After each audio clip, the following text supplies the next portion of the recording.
کیا مردے قبر میں سن سکتے ہیں؟ کیا جب کسی انسان کی روح جسم سے جدا ہو جاتی ہے تو اس کے بعد بھی وہ اپنے گھر والوں کی باتیں سن سکتا ہے؟ کیا میت کو معلوم ہوتا ہے کہ اس کے انتقال کے بعد گھر میں کیا ہو رہا ہے؟ جب لوگ اس کے پاس بیٹھ کر روتے ہیں، اس کا ذکر کرتے ہیں یا اس کے بارے میں اچھی اور بری باتیں کرتے ہیں، تو کیا وہ ان سب باتوں سے واقف ہوتی ہے؟ یہ وہ سوالات ہیں جو تقریباً ہر انسان کے ذہن میں کبھی نہ کبھی ضرور آتے ہیں۔ بہت سے لوگ یہ بھی سوچتے ہیں کہ اگر میت گھر میں موجود ہو اور ہم اس کے قریب بیٹھ کر گفتگو کریں تو کیا وہ ہماری آواز سن سکتی ہے؟ آخر قرآن و حدیث اس بارے میں کیا رہنمائی دیتے ہیں؟ کیا واقعی مرنے کے بعد انسان کا دنیا سے تعلق مکمل طور پر ختم ہو جاتا ہے، یا پھر کچھ باتیں ایسی ہیں جو وہ سن اور جان سکتا ہے؟ آج کی اس ویڈیو میں ہم انہی اہم سوالات کے جوابات قرآن و سنت کی روشنی میں جاننے کی کوشش کریں گے، لہٰذا ویڈیو کو آخر تک ضرور دیکھیے گا، کیونکہ ہو سکتا ہے کہ آج آپ کو ایسی معلومات ملے جو آپ کی سوچ بدل دیں۔ بسم اللہ الرحمن الرحیم۔ السلام علیکم ورحمۃ اللہ وبرکاتہ۔ اللہ تعالیٰ نے اس دنیا کو آزمائش کی جگہ بنایا ہے۔ انسان اس دنیا میں ہمیشہ رہنے کے لیے نہیں آیا، بلکہ ایک مقررہ مدت تک زندگی گزارنے کے بعد اسے اپنے رب کے حضور حاضر ہونا ہے۔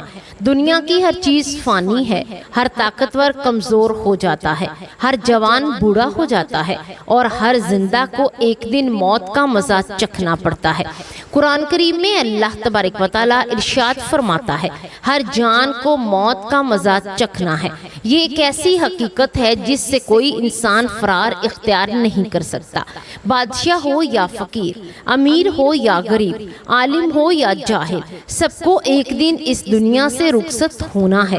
اسلام میں موت کو زندگی کا خاتمہ نہیں بلکہ ایک نئی زندگی کے آغاز کا دروازہ قرار دیا گیا ہے۔ دنیا کی زندگی عارضی ہے، جبکہ آخرت کی زندگی ہمیشہ رہنے والی ہے۔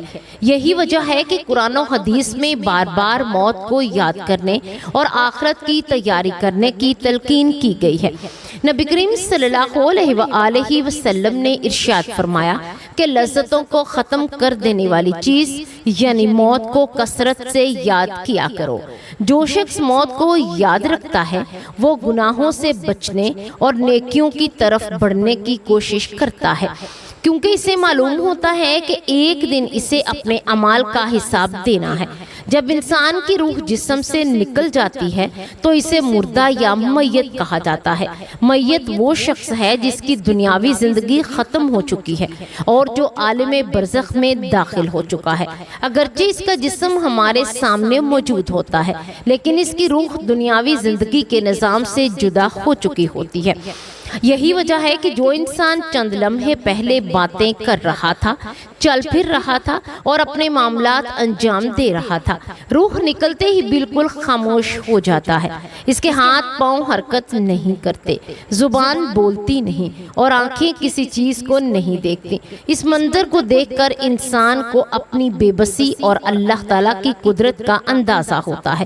اسلامی تعلیمات کے مطابق مرنے کے بعد انسان ایک نئے مرحلے میں داخل ہوتا ہے جسے عالم برزخ کہا جاتا ہے۔ یہ دنیا اور آخرت کے درمیان کی زندگی ہے۔ عام طور پر لوگ سمجھتے ہیں کہ موت کے بعد سب کچھ ختم ہو جاتا ہے، حالانکہ اسلام ہمیں بتاتا ہے کہ موت کے بعد ایک نئی زندگی شروع ہوتی ہے۔ انسان اپنے اعمال کے مطابق راحت یا تکلیف کا سامنا کرتا ہے۔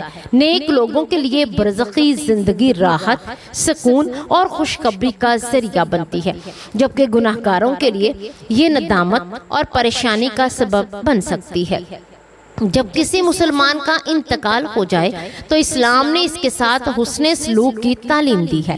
میت کے لیے دعا کی جائے، اس کی مغفرت طلب کی جائے اور اس کے بارے میں اچھی باتیں کی جائیں۔ میت کو غسل دینا، کفن پہنانا، نماز جنازہ ادا کرنا اور احترام کے ساتھ دفن کرنا مسلمانوں کی اہم ذمہ داریوں میں شامل ہے۔ نبی کریم صلی اللہ علیہ وآلہ وسلم نے میت کے احترام کی اتنی تعلیم دی کہ آپ نے فرمایا مردہ کی ہڈی توڑنا ایسا ہے جیسا کہ زندہ کی ہڈی توڑنا۔ اس حدیث سے معلوم ہوتا ہے کہ مرنے کے بعد بھی انسان کی عزت اور حرمت باقی رہتی ہے۔ صحابہ کرام رضی اللہ تعالی عنہ میت کے حقوق ادا کرنے میں بہت محتاط تھے۔ جب کسی مسلمان کا انتقال ہوتا تو فوراً اس کی تجہیز و تکفین کا انتظام کیا جاتا، اس کے لیے دعائیں کی جاتی اور اس کے لواحقین کو صبر کی تلقین کی جاتی۔ نبی کریم صلی اللہ علیہ وآلہ وسلم خود بھی جنازوں میں شرکت فرماتے اور امت کو میت کے لیے دعائے مغفرت کرنے کی ترغیب دیتے تھے۔ ایک مرتبہ آپ صلی اللہ علیہ وآلہ وسلم نے فرمایا جب تم اپنے بھائی کے جنازے کی نماز پڑھو تو اس کے لیے اخلاص کے ساتھ دعا کرو، کیونکہ اس وقت وہ تمہاری دعاؤں کا محتاج ہوتا ہے۔ قرآن کریم میں اللہ تعالیٰ نے کئی مقامات پر آخرت اور موت کی یاد دلائی ہے تاکہ انسان دنیا کی ظاہری چمک دمک میں کھو نہ جائے۔ جو شخص موت کو یاد رکھتا ہے وہ ظلم، تکبر اور گناہوں سے بچنے کی کوشش کرتا ہے۔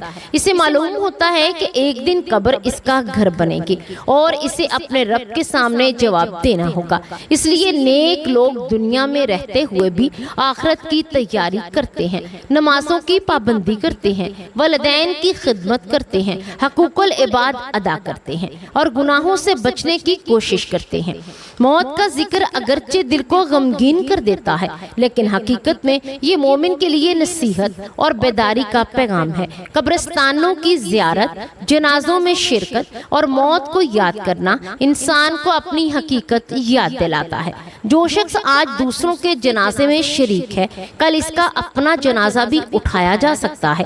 یہی سوچ انسان کو اللہ تعالیٰ کی طرف رجوع کرنے اور انسان کو اللہ پر یعنی اپنی زندگی کو بہتر بنانے پر آمادہ کرتی ہے۔ انسان جب اس دنیا میں رخصت ہوتا ہے تو بظاہر اس کی زندگی ختم ہو جاتی ہے، لیکن حقیقت میں اس کی زندگی کا ایک نیا مرحلہ شروع ہو جاتا ہے۔ اسلامی عقیدہ یہ ہے کہ موت فنا کا نام نہیں بلکہ ایک عالم سے دوسرے عالم میں منتقل ہونے کا نام ہے۔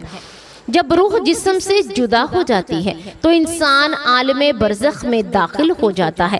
برزخ اس درمیانی زندگی کو کہا جاتا ہے جو موت اور قیامت کے درمیان میں ہے۔ اس زندگی کی حقیقت اور کیفیت کو ہر پوری طرح نہیں سمجھ سکتے کیونکہ یہ غیب کے معاملات میں سے ہے، البتہ قرآن و حدیث نے ہمیں اس کے بارے میں اتنی معلومات ضرور دی ہیں جتنی کہ ہماری ہدایات کے لیے ضروری ہے۔ احادیث مبارکہ سے معلوم ہوتا ہے کہ نیک مومن کی روح کو فرشتے نہایت عزت احترام کے ساتھ لے جاتے ہیں۔ اس کے لیے آسمانوں کے دروازے کھول دیے جاتے ہیں اور اس کے بارے میں خیر و برکت کی باتیں کی جاتی ہیں، جبکہ بدکار اور سرکش انسان کی روح کو سختی کے ساتھ قبض کیا جاتا ہے۔ اس کے بعد روح کو اس کے اعمال کے مطابق مقام دیا جاتا ہے۔ یہی وہ وجہ ہے کہ اسلام میں نیک اعمال کی بہت زیادہ تاکید کی گئی ہے، کیونکہ اصل کامیابی دنیا کی عارضی آسائشوں میں نہیں بلکہ آخرت کی دائمی کامیابی میں ہے۔ جب میت کو قبر میں رکھا جاتا ہے تو اس کی دنیاوی زندگی کا باب مکمل طور پر بند ہو جاتا ہے۔ وہ اپنے مال و دولت، جائیداد، رشتہ داروں اور دنیاوی منصب کو پیچھے چھوڑ دیتا ہے۔ قبر میں انسان کے ساتھ صرف اس کے اعمال جاتے ہیں۔ نبی کریم صلی اللہ علیہ وآلہ وسلم نے فرمایا میت کے ساتھ 3 چیزیں جاتی ہیں، اس کا مال، اس کے گھر والے اور اس کے اعمال۔ پھر مال اور گھر والے واپس آ جاتے ہیں جبکہ اعمال اس کے ساتھ رہ جاتے ہیں۔ اس حدیث سے معلوم ہوتا ہے کہ انسان کی اصل دولت اس کے نیک اعمال ہیں۔ قبر دراصل وہ جگہ ہے جہاں انسان قیامت تک قیام کرتا ہے۔ عام طور پر لوگ قبر کو صرف مٹی کا ایک گھڑا سمجھتے ہیں، لیکن اسلامی تعلیمات کے مطابق قبر آخرت کے مراحل میں سے پہلا مرحلہ ہے۔ اگر یہ مرحلہ آسان ہو گیا تو آگے کے مراحل بھی آسان ہوں گے، اور اگر یہاں سختی ہوئی تو آگے کی منازل بھی مشکل ہو سکتی ہیں۔ اس لیے صحابہ کرام رضی اللہ تعالی عنہ قبر کے تذکرے سے بہت متاثر ہوتے تھے اور آخرت کی فکر میں لگ جاتے تھے۔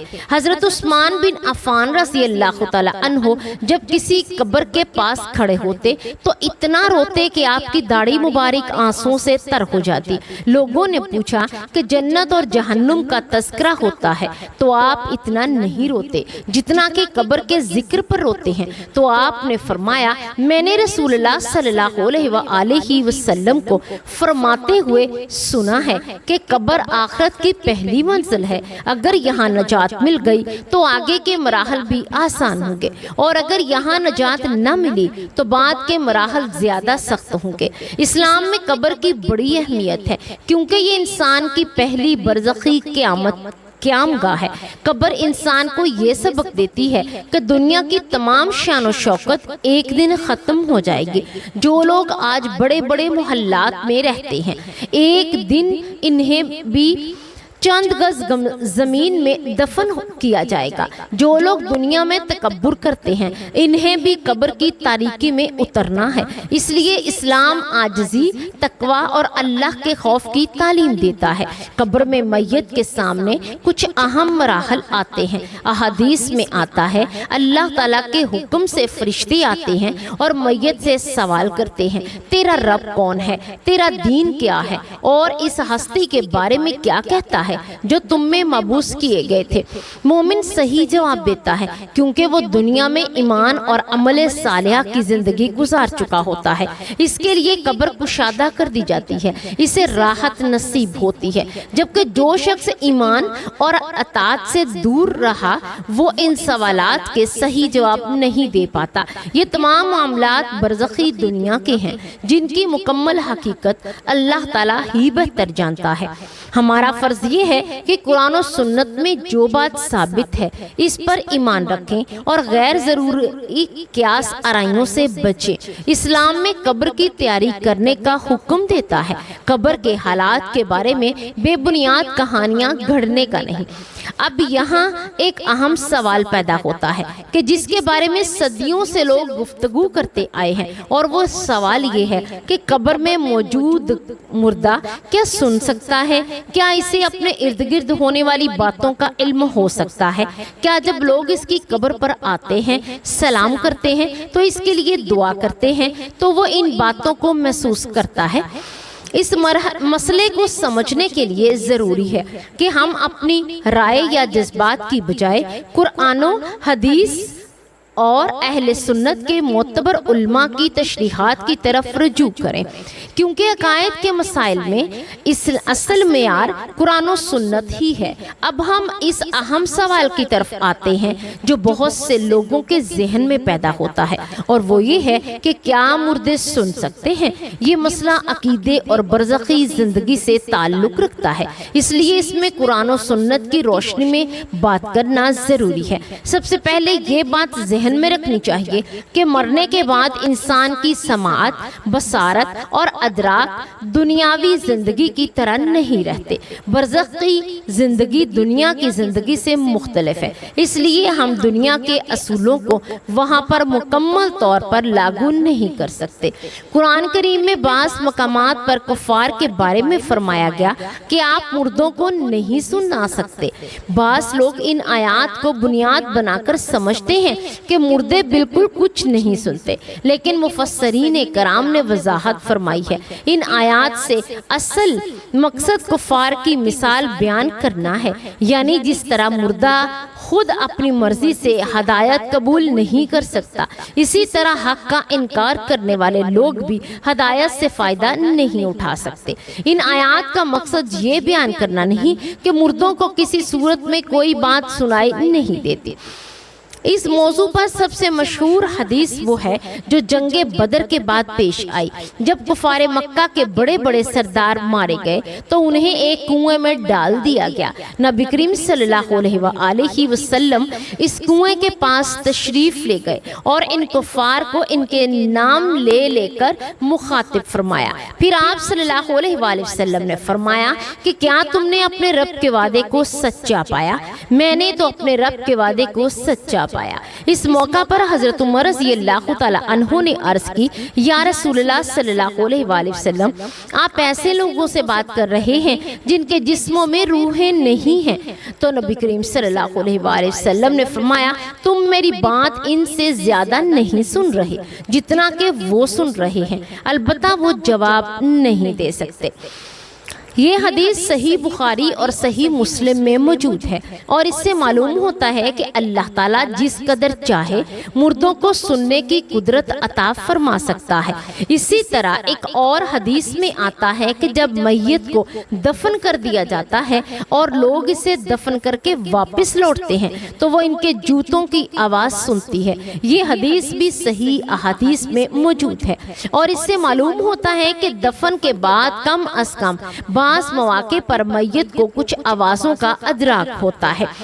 اہل سنت و جماعت کی بہت سے علماء نے احادیث کی روشنی میں یہ موقف اختیار کیا ہے کہ مردوں کو اللہ تعالیٰ جس قدر چاہے اور جس وقت چاہے سننے کی صلاحیت عطا فرما سکتا ہے۔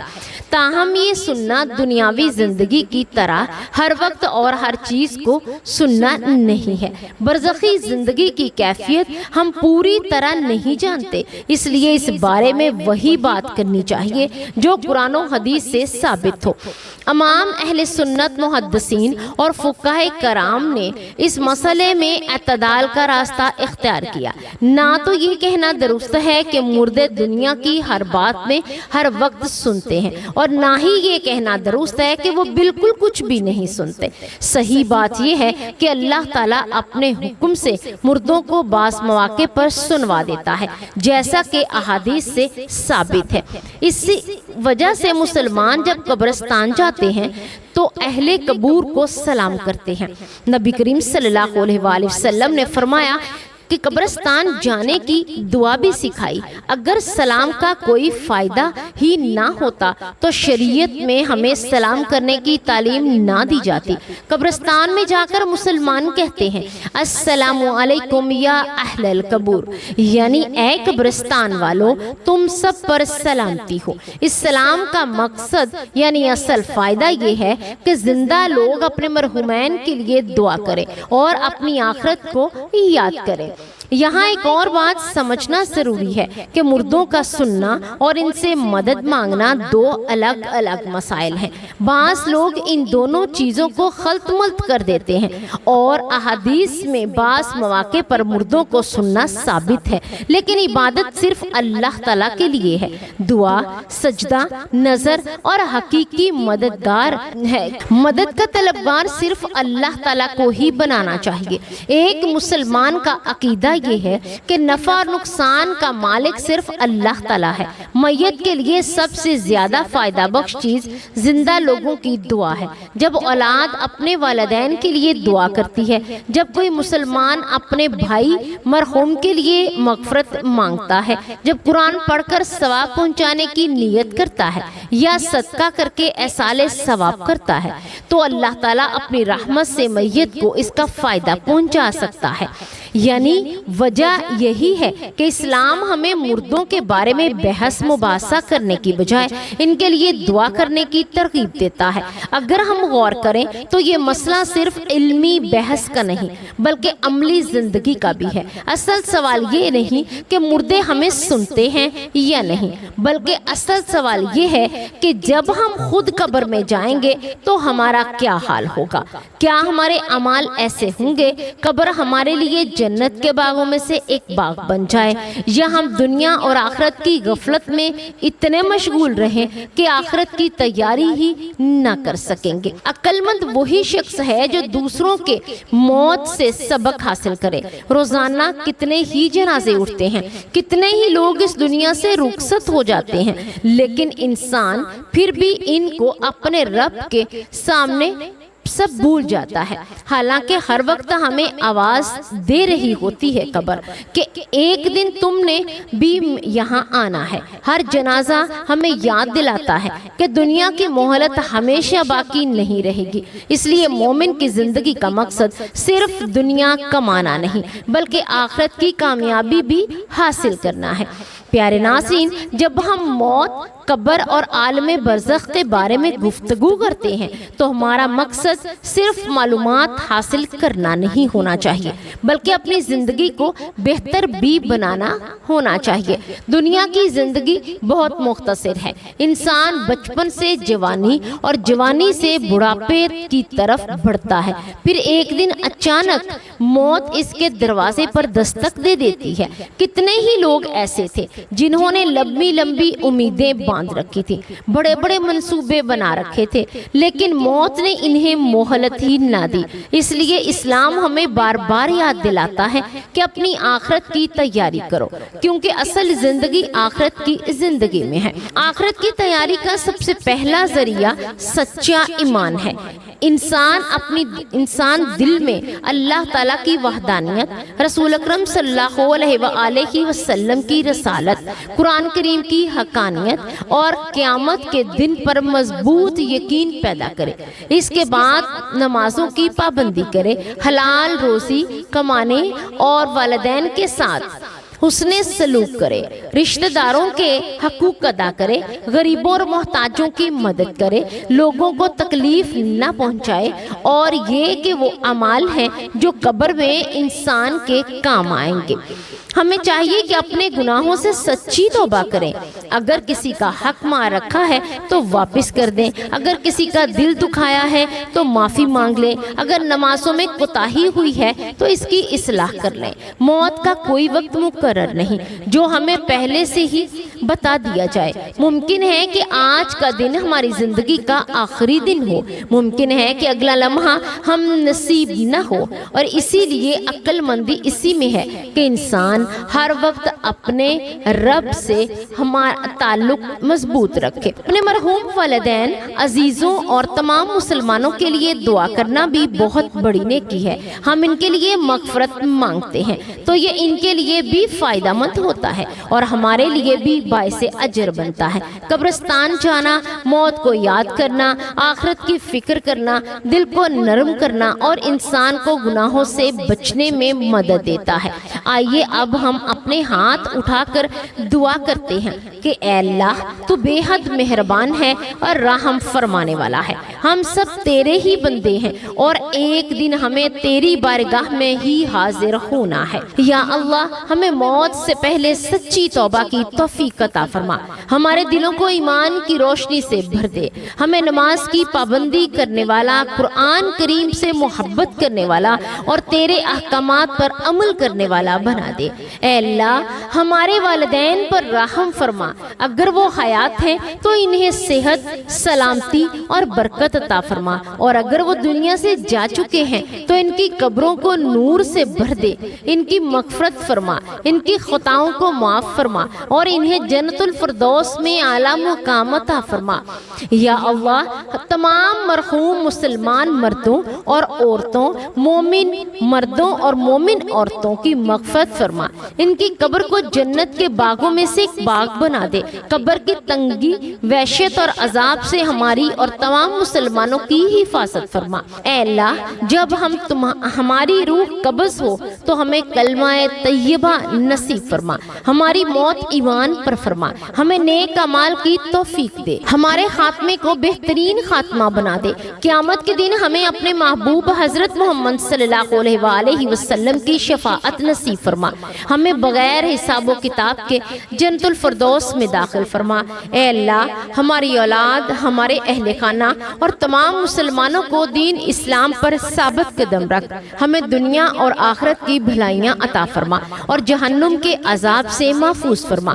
ربنا آتنا فی الدنیا حسنۃ وفی الآخرۃ حسنۃ وقنا عذاب النار، آمین یا رب العالمین۔ پیارے ناظرین، اگر آپ کو یہ معلومات مفید لگے تو اس پیغام کو دوسروں تک بھی پہنچانے کی کوشش کریں تاکہ زیادہ سے زیادہ لوگ موت، قبر اور آخرت کی تیاری کی اہمیت کو سمجھ سکیں۔ اللہ تعالی ہمیں عمل کی توفیق عطا فرمائے، آمین یا رب العالمین۔